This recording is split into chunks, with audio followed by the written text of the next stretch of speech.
Hello, and welcome to my channel. My name is Jonathan Cohn, and today I have my book review of the book The Fated Sky by Mary Robinette Kowal.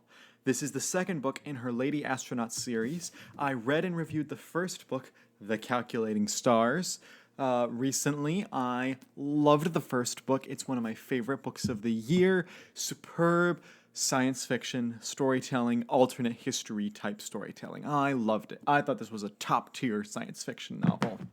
So I went in with high expectations for book two. And while it kept the alternate history elements, it played up elements I didn't like, and the elements I did like, it kind of played them down. The first book is all about getting women first into the space program and then advancing the space program, accelerating it because we have to get off of Earth because of the potential disasters that have happened with the meteor that hit Earth. However, book two, while talking about that, it doesn't focus on the necessity of escaping Earth, and it doesn't focus on the science as much. It much more puts the focus on the interpersonal character stuff, and the characters go through quite a lot. But because of that, it doesn't feel like it has the energy, it doesn't feel like it has the grandeur or the impressive storytelling.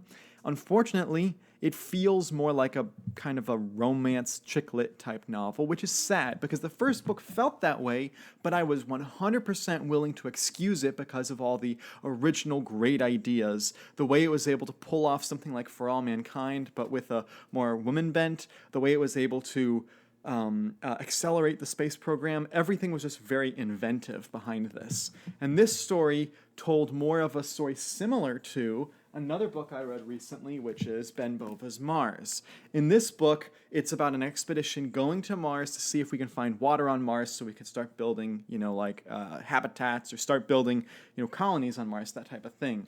And this book has a similar premise that's what our character is supposed to be doing.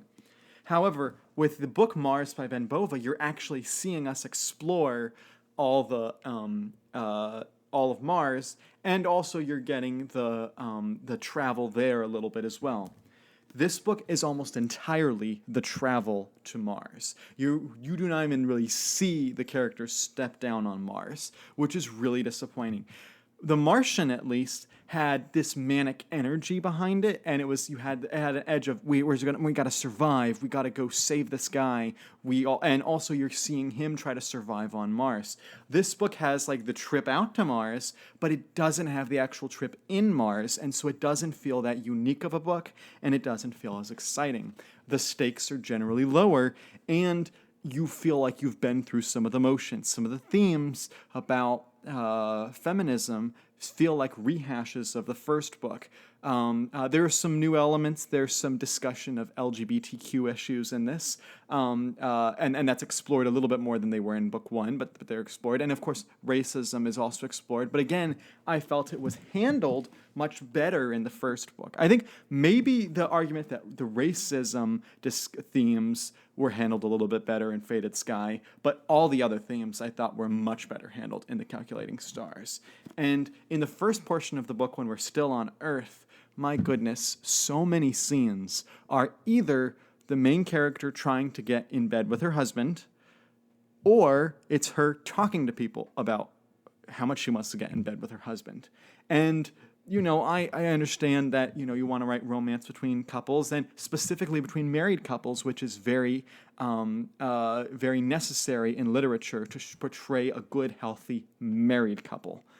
However, there's certain stuff we just don't need to read about in books, and the euphemisms that she uses are just disturbing in times, and it's like, I don't want to read that. And again, a lot of the criticisms this whole series gets is that it's just chick lit.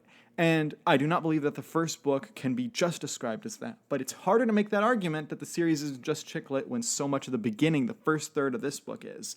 And then the rest of the book after that, after the first third point, is just the journey to Mars. And it's just, there were things happening on the ships there. There was character development, there was drama, all that type of stuff.